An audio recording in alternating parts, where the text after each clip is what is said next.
पलाश के फूल दहक रहे हैं।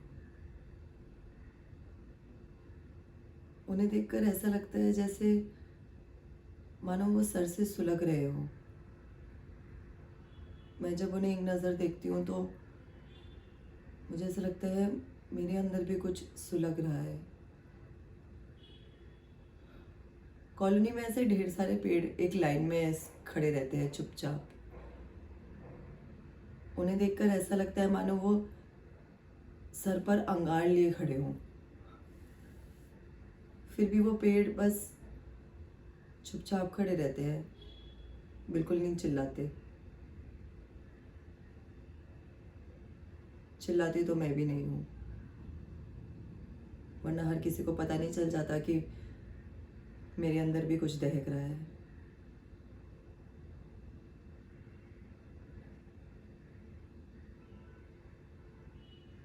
जब पलाश के फूलते हैं और पतझड़ आती है तो मुझे उसकी बहुत याद आती है। वही जो हमारे घर के सामने वाली पट्टी के 7वें घर में रहता था, पर वो वहाँ नहीं रहता है। उसके मम्मी पापा वहीं रहते हैं। मैं हमेशा घर से बाहर निकलते हुए उसकी मम्मी को देखती हूँ। वो न जाने चश्मे लगा के शाम के धुंधलके में पता नहीं क्या थाली में कुछ बीनती रहती हैं। मैं हमेशा उनको देखती हूँ पर वो मुझे नहीं देखती, पता नहीं क्यों।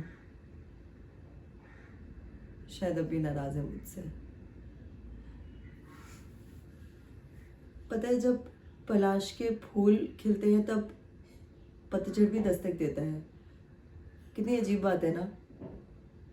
एक तरफ सारे पेड़ खाली हो जाते हैं और पलाश के पेड़ फूलों से भर जाते हैं। वो भी ऐसे ऐसे वैसे किसी रंग के फूल नहीं, शोक लाल रंग के। लाल प्रेम का रंग होता है, ये उसी ने मुझे बताया था। पर अब मुझे पलाश के फूल से ज़्यादा पतझड़ अच्छा लगता है। पता है क्यों? क्योंकि हर एक पत्ता एक आने वाले पत्ते के लिए जगह बनाता है। सारे पत्ते गिर जाते हैं, ठूठ जैसे बन जाते हैं पेड़, और ठूठ जैसे पेड़ किसी को पसंद नहीं है, माँ को तो बिल्कुल भी नहीं। पर मुझे पतझड़ अच्छा लगता है क्योंकि पतझड़ बताता है कि जीवन का चक्र पूरा होने के बाद वापस घूम जाता है। सारे पेड़ फिर कोशिश करते हैं और हरे भरे हो जाते हैं। मैं भी ऐसे होना चाहती हूँ, हरी भरी।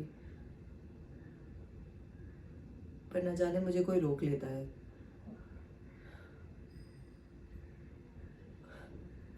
आते समय मुझे ना उसकी दीदी भी कभी कभी दिख जाती है। उन्हें भी ना पतझड़ का मौसम बहुत अच्छा लगता था, क्योंकि जब भी हम लोग कॉलेज से वापस आते हुए थे तब साथ साथ उस सुनसान सड़क पे पत्ते ऐसे चरमराते रहते थे और ऐसे हमारे पैरों पर गिरते थे जैसे हमारा स्वागत कर रहे हो।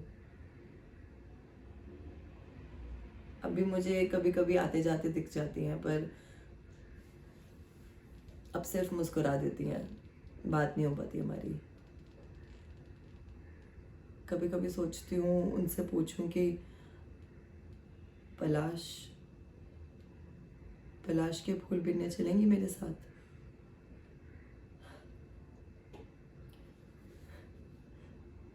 अब फिर से पुए की महक वाला मौसम आ गया है।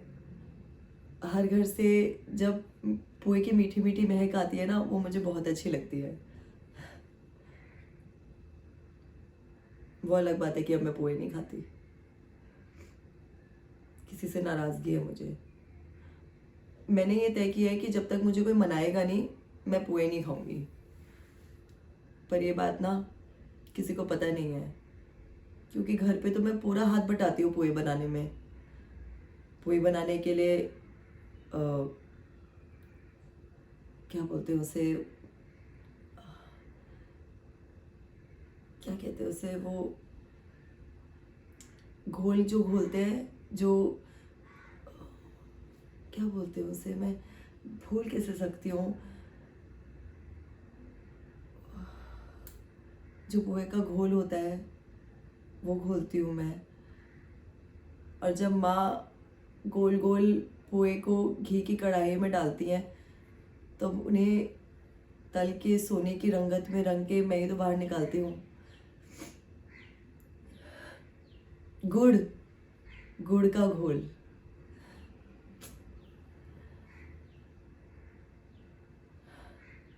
जब होली का त्योहार आ जाता है तो काम बहुत बढ़ जाता है। माँ है, उनको पूरे टाइम पूरे समय मेरा हाथ चाहिए रसोई में। और बाबा है, वो मेरे अलावा किसी और के साथ जाते ही नहीं है बाजार सामान लेने।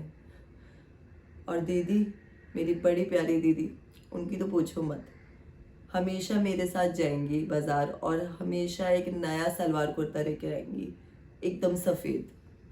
वो बोलती है कि जब रंगों की बौछार सफ़ेद रंग पे पड़ती है तो कितना अच्छा लगता है। वो इतनी मस्ती करती है और शाम को भूत बन के वापस लौटती है।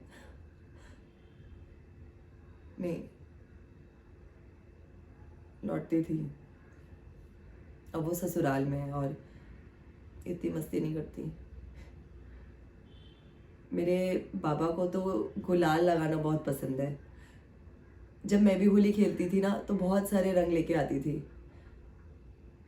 वो मुझे कहता था कि टेसू के फूल के बने रंग बहुत पक्के होते हैं और कभी नहीं छूटते। पर अब मुझे मालूम है कि ऐसा कोई रंग नहीं होता जो कभी ना छूटे। अब मैं समझ गई कि वो मुझे सिर्फ डराने के लिए बोलता था और मैं उसकी बातों में आ जाती थी। पर अब मैं उसकी बातों में नहीं आने वाली। पर वो आता ही कहाँ है, वो रहता ही कहाँ है यहाँ पे। वो जब यहाँ पे रहता ही नहीं तो मिलेगा कैसे किसी से।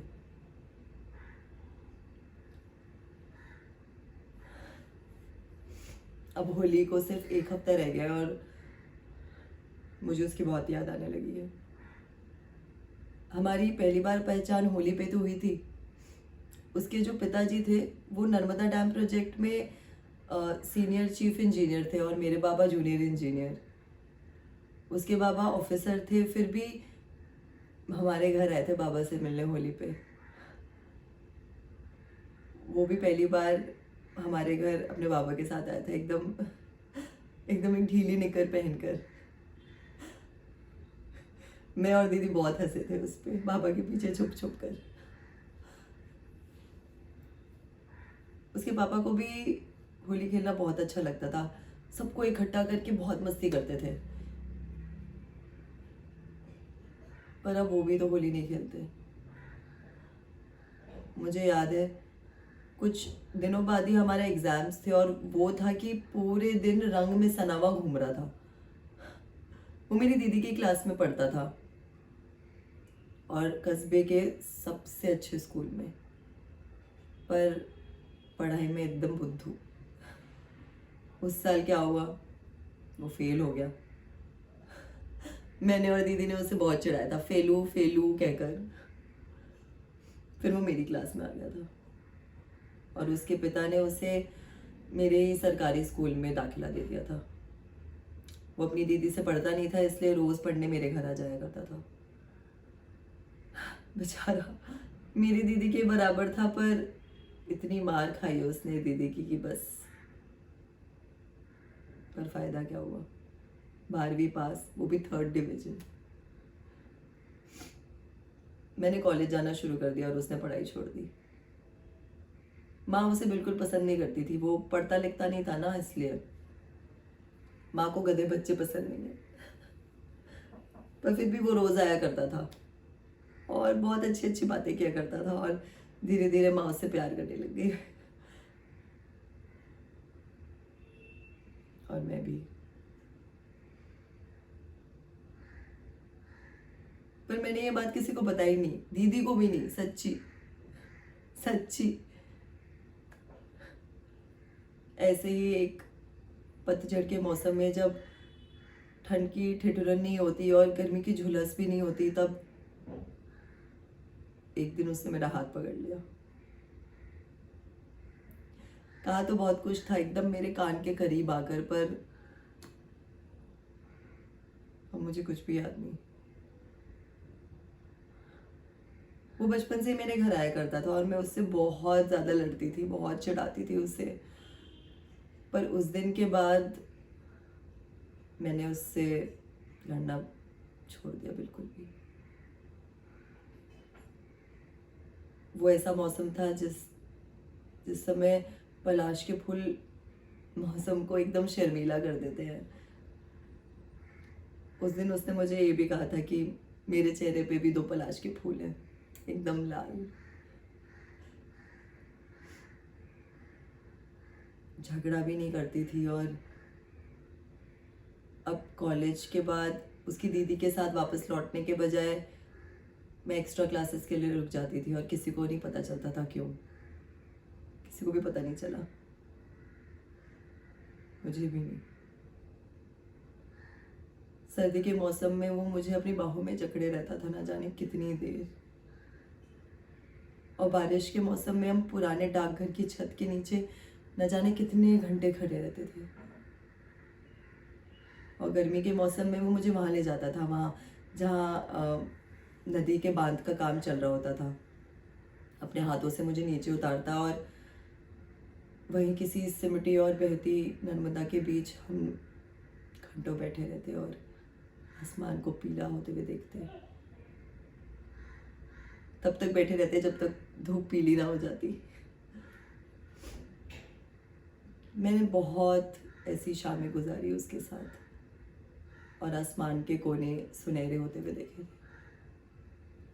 बस ऐसे ही दिन बीतते चले गए और मैंने हिसाब ही नहीं रखा। शायद इसलिए दिन मुझसे नाराज हो गए और जल्दी बीत गए। इतनी जल्दी कि मेरी दीदी की शादी का समय आ गया और मुझे पता भी नहीं चला। वो भी आया था शादी पे। बहुत काम किया उसने दौड़ दौड़ कर। माँ तो अब भी कहती है कि अगर घर का लड़का भी होता तब भी इतनी मदद नहीं करता, पर उसकी आदत ही ऐसी थी। वो सबके लिए जी जान लगाकर मेहनत करता था। वही एक इंसान था पूरी कॉलोनी में जिसका कोई दुश्मन नहीं था। बाबा तो उसे काफी समय तक चिढ़ा चिढ़ा के बोलते थे कि तुम्हें तो किसी जगह का पीआरओ होना चाहिए।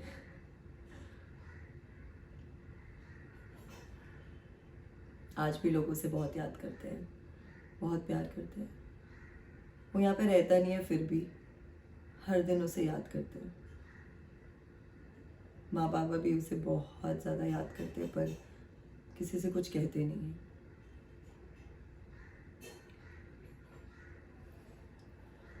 सब कहते हैं कि मैं पागल हूँ, कुछ भी बोलती हूँ, कहीं भी उठकर चली जाती हूँ, पर मैं कैसे लोगों को बताऊँ कि मैं पागल नहीं हूँ।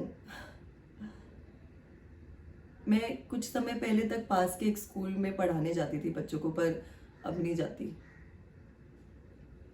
मैं जब भी बाहर जाती हूँ ना, लोग मुझे अजीब निगाहों से देखते हैं, बातें बनाते हैं,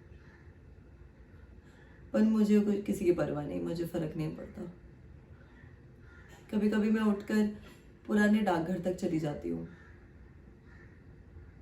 पहले भी तो जाती थी, तब तो कोई कुछ नहीं कहता था। अब सब बातें बनाते हैं। पर मैंने तय किया है कि इस बार होली पर मैं उसकी मम्मी के और उसके पापा के घर जाऊंगी उससे मिलने। माई तो कहती है ना कि होली के त्योहार में सबको गले लगाकर सारी दुश्मनी चली जाती है, सारे गिले शिकवे सब सब खत्म हो जाते हैं, और हम में तो कोई दुश्मनी है भी नहीं, प्यार है, बहुत सारा प्यार।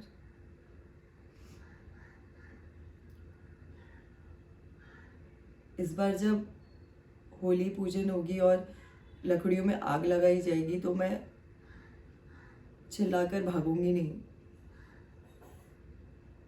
खड़ी रहूंगी उसी के पास। इस बार मुझे जल्दी लकड़ियों को देख के किसी की चिता दिखाई नहीं देगी। मैं ठंडा कर दूंगी उनको अपने आंसू से।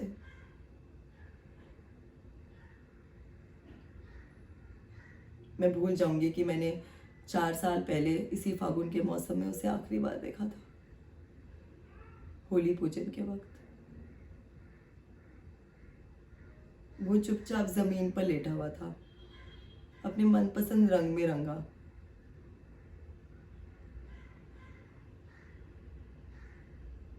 खून से लथपथ।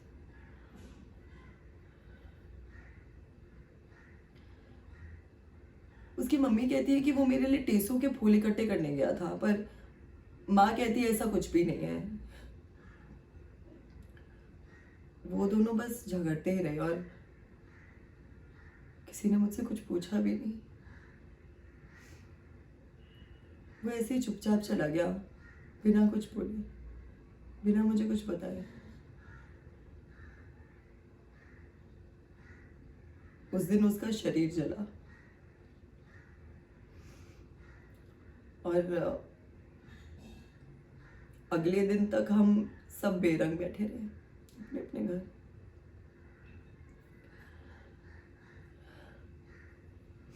उस दिन के बाद से उसके और मेरे घर का आंगन बेरंग ही रहता है।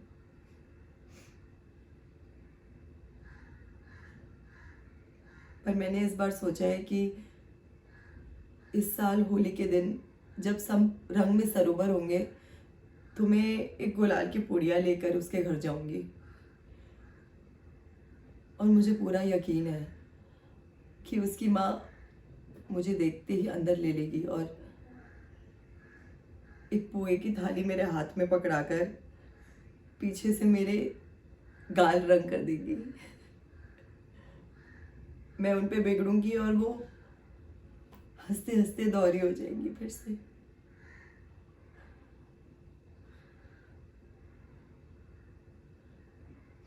तो क्या हुआ अगर वो घर पर नहीं होगा ये सब नज़ारा देखने के लिए?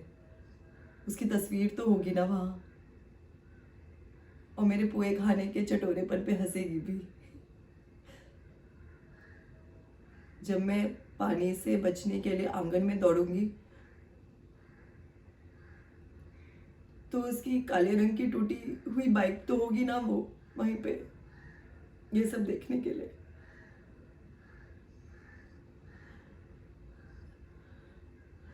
तो क्या हुआ अगर पलाश नहीं है? मेरे और उसके मनपसंद फूल तो है, उसका मनपसंद त्योहार तो है।